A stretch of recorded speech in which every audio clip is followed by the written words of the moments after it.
आज हम लोग क्या करने वाले हैं, आज हम लोग डिस्कस करने वाले हैं जो आपके एग्जाम से पहले आपका 1 मंथ बचा है, वो 1 मंथ को हम कैसे बेस्ट यूटिलाइज कर सकते हैं।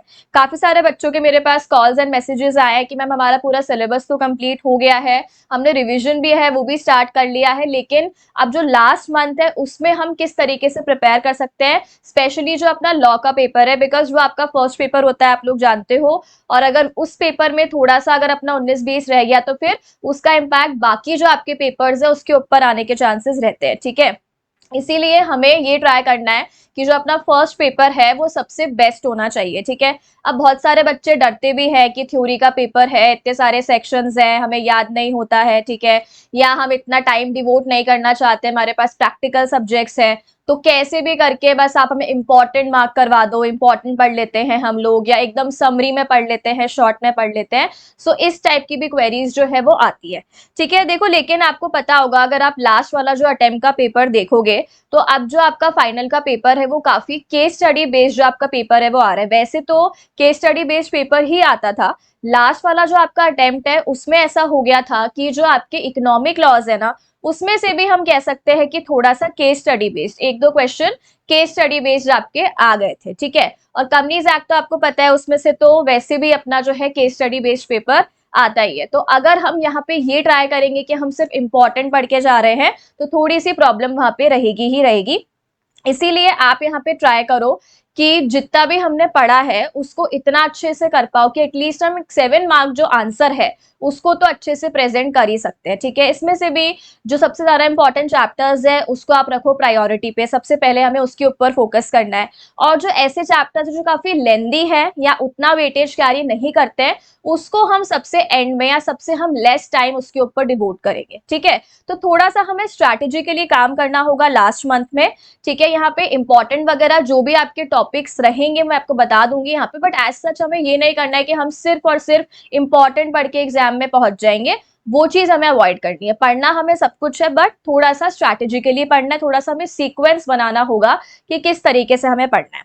अब देखो, आपको पता है कि आपका सिर्फ 1 मंथ अब बचा हुआ है, ठीक है। तो ये जो 1 मंथ है आपको ट्राई करना है कि कम से कम मिनिमम हम इसमें 2 बार रिविजन कर लें।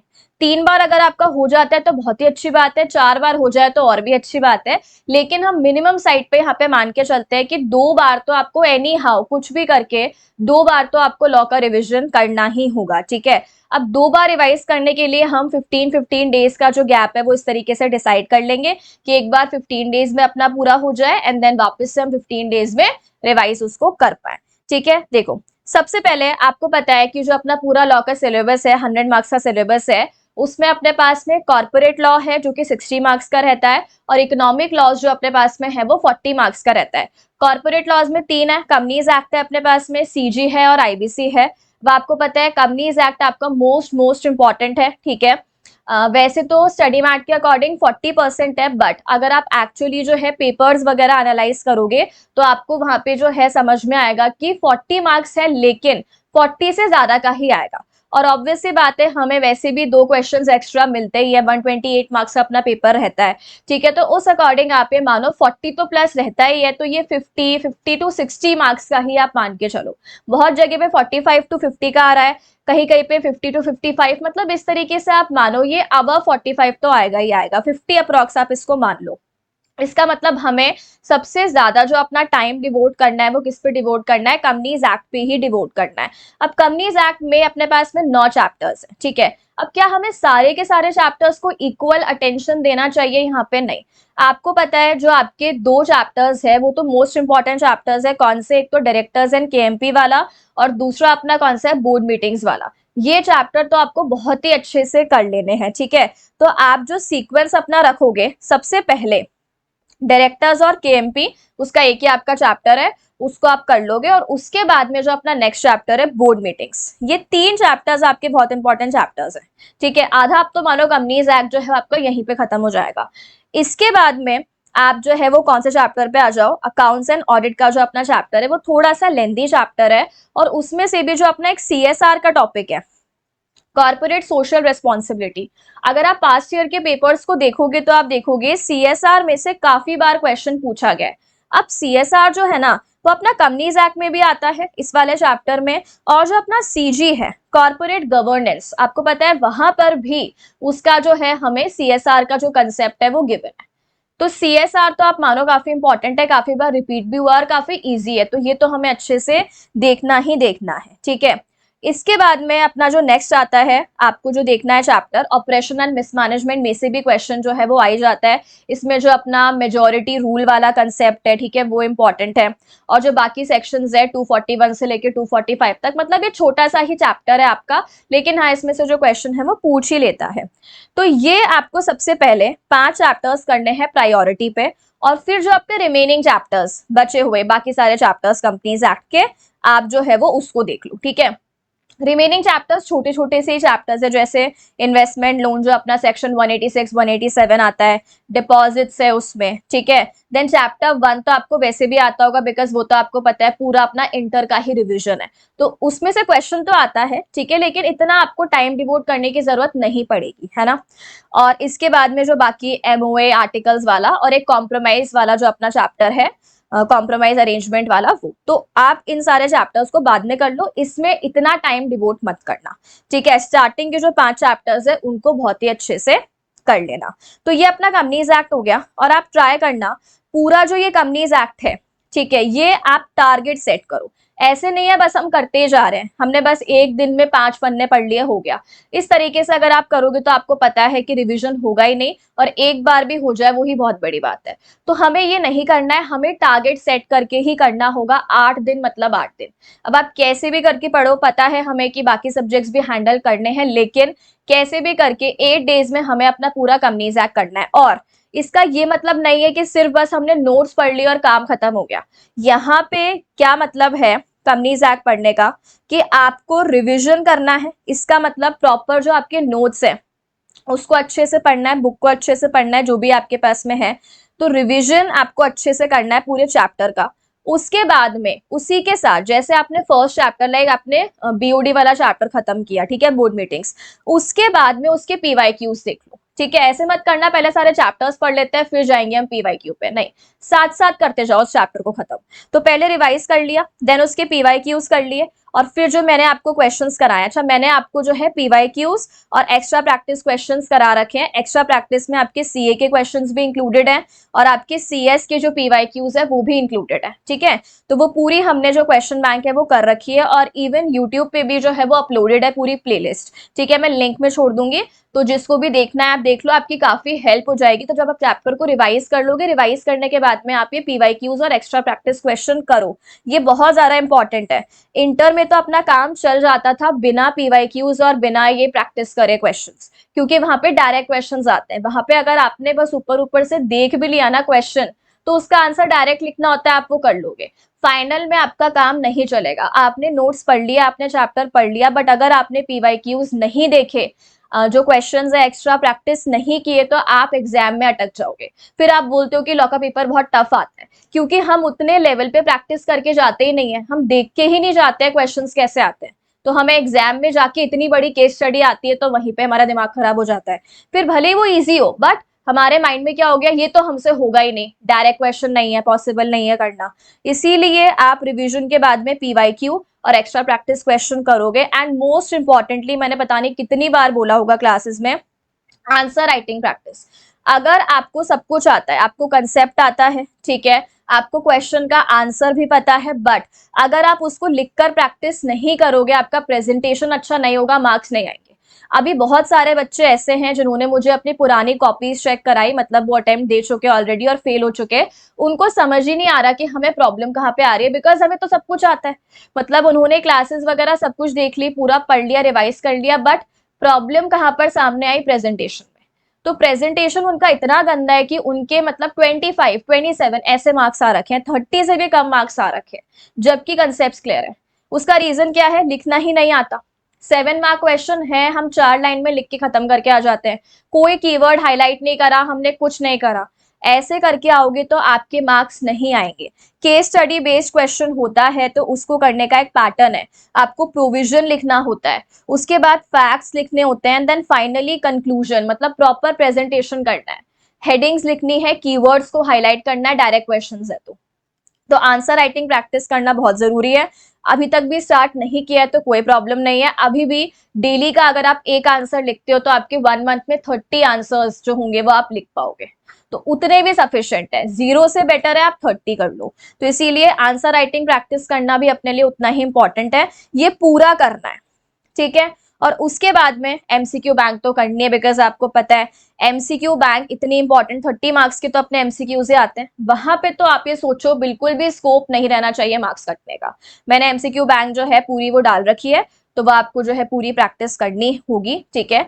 ये पूरा करना है, मतलब अगर हम यहाँ पे कंपनीज एक्ट की बात कर रहे हैं, इसका मतलब ये सारे स्टेप्स आपको करने हैं। और जब आप रिवाइज कर रहे हो तो रिवाइज करने के साथ साथ कीवर्ड्स को हाईलाइट करते चलो, क्योंकि एग्जाम में जब आप जाओगे, मतलब एक दिन पहले जब रिवाइज करोगे, वहां पे प्रैक्टिकली पॉसिबल नहीं है कि आप एक एक चीज को पूरा पूरा पढ़ने बैठो, ठीक है। इसीलिए कीवर्ड्स को आप अभी से ही, जो आपको लगता है कि यार ये तो हमें लिखना ही है एग्जाम में, मैंने बताया भी है क्लासेस में कि ये कीवर्ड है, बट आप भी अपने लेवल पे उसको हाईलाइटर से या रेड पेन से हाईलाइट कर लो, ठीक है, अभी ही। और अलग पेन लेना, ब्लू पेन से हाईलाइट मत करना। नोट्स भी बनाए हैं ब्लू पेन से, हाईलाइट भी कर लोगे ब्लू या ब्लैक पेन से, वो दिखेगा ही नहीं। तो कोई अलग कलर का पेन लो या हाइलाइटर लो, रेड पेन, ग्रीन पेन या हाइलाइटर, ठीक है। इसके अलावा most important, stick to only one study material. जो भी आपके पास नोट्स हैं, अगर आपने नोट्स बनाए हैं या नोट्स हैं आपके पास में, जैसे मेरी क्लासेस अगर आपने ली है तो जो मैंने आपको नोट्स दिए हैं वो सफिशिएंट है, उसके अलावा आपको कहीं भी जाने की जरूरत नहीं है। तो जगह जगह पे आप जो है वो दूसरों के नोट्स अगर आप पढ़ने बैठ जाओगे 5-6 फैकल्टीज के एक साथ, कि इसकी भी पढ़ लेते हैं इसकी भी पढ़ लेते हैं, तो आप ही कंफ्यूज होगे। इस लेवल पे आप हो अभी कि आपको कभी भी, मतलब अगर आप पढ़ रहे हो, वैसे नॉर्मली स्टार्टिंग से ही ऐसा होना चाहिए कि एक ही मटेरियल रेफर करना चाहिए, ठीक है। अगर आपको लगता है तो बेस्ट अभी ये है कि आप अपनी कॉपी ओपन करके, ठीक है, शॉर्ट नोट्स बना सकते हो कीवर्ड वाले, अगर आपको वो लगता है आपको करना चाहिए। नहीं है तो जो भी है उसमें हाईलाइट कर लो, दैट्स इट। अलग अलग मटेरियल उठाने की अभी जरूरत नहीं है, उससे आपका टाइम वेस्ट होगा और आप कंफ्यूज होगे और आपका कॉन्फिडेंस लूज होगा एग्जाम में, ठीक है, कि अच्छा उसने ये लिख रखा था, उसने ये लिख रखा था, बहुत प्रॉब्लम आ जाएगी। तो एक ही मटेरियल सफिशिएंट है, उसमें सब कुछ है।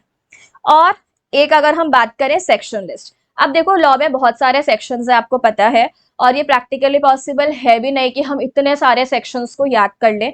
तो बेटर है अभी आप सेक्शन लिस्ट जो है प्रिपेयर कर लो। मतलब मैंने आपको क्लास में बताया हुआ है कि यार ये सेक्शन तो ना ट्राई करना कि आप लिख कर ही आओ, जैसे बोर्ड मीटिंग्स हैं, डायरेक्टर्स हैं, इनके सेक्शंस आप लिख कर आओ। सेक्शन 135 हो गया है ना, सीएसआर वाला, उसको आप लिख कर आओ। तो कुछ कुछ सेक्शंस जो है वो आपको लिख कर आने चाहिए।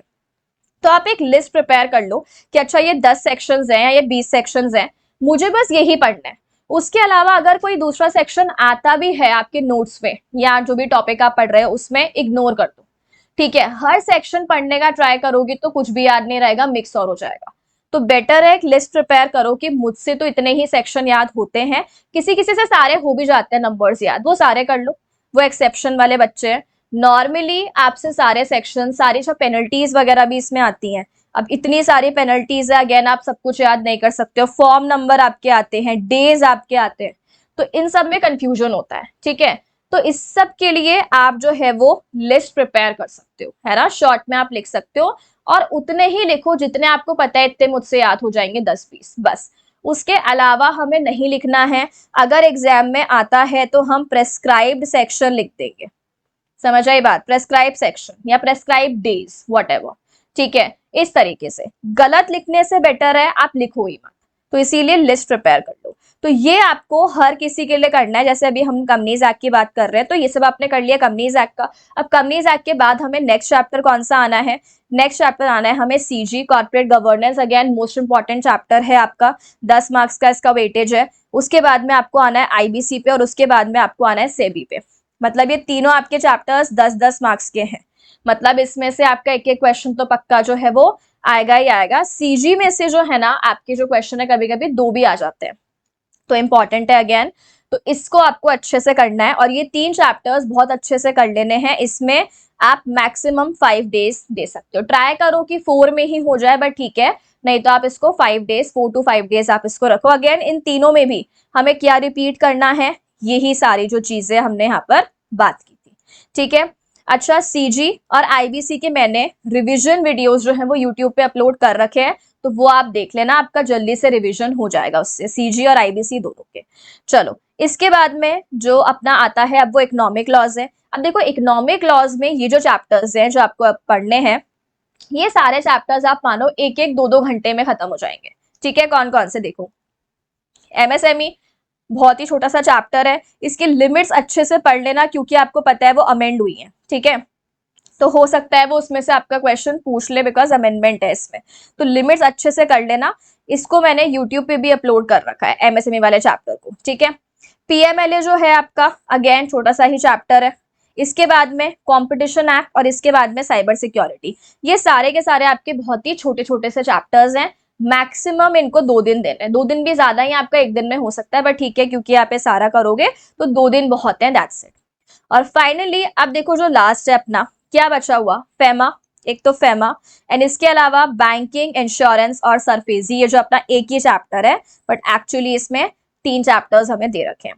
देखो ये जो है ना, ये आपको पता है बहुत लेंदी है, लेकिन इसमें हम कह सकते हैं कि रिवॉर्ड बहुत कम है बिकॉज इतना सारा पढ़ के हम एक क्वेश्चन एग्जाम में आएगा जो आएगा वो हम कर कर आएंगे। इसमें से भी इंश्योरेंस या बैंकिंग वगैरह में से भी आएगा तो कोई एक क्वेश्चन आएगा जो आ जाएगा। ठीक है, सो इसका आप सबसे एंड में ही करना। और अगर किसी बच्चे ने अभी तक, कुछ कुछ ऐसे भी स्टूडेंट्स हैं जिन्होंने अभी तक ये वाले चैप्टर्स को एक बार भी पढ़ा ही नहीं है, बहुत सारे बच्चे ऐसे होंगे जिन्होंने अभी तक भी स्टार्ट नहीं किया है, तो अब बेटर है आप इसको छोड़ दो। ठीक है, अगर एक बार भी नहीं पढ़ा है, मैं उनकी बात कर रही हूँ, अगर किसी ने पढ़ लिया है तब तो आप पढ़ लो, रिवाइज कर लो। ठीक है, पर एक बार भी नहीं पढ़ा है तो अब फ्रेश अभी स्टार्ट करने का ट्राई मत करना।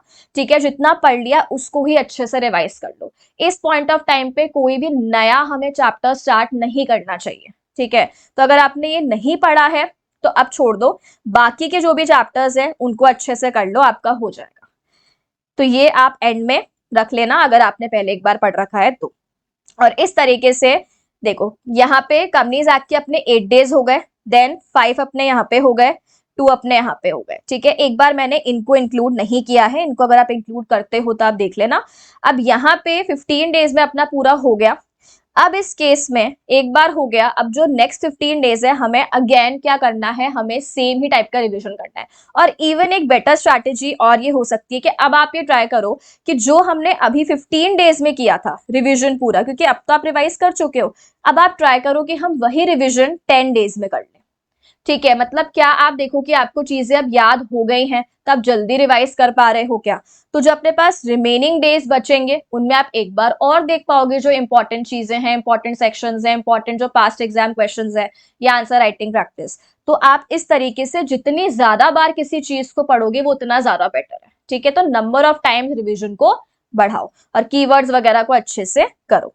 इस तरीके से हमें लास्ट 1 मंथ को जो है वो यूज करना होगा। ठीक है, आंसर राइटिंग प्रैक्टिस पे अच्छे से ध्यान दो। एग्जाम में पेपर कैसे अटेम्प्ट करके आना होता है वो भी बहुत इंपॉर्टेंट है, उस पर भी मैं देखती हूँ एक वीडियो जो है वो अपलोड कर दूंगी, तो वो भी आपके लिए हेल्पफुल हो जाएगा। ठीक है, चलो okay, all the very best to everyone, thank you.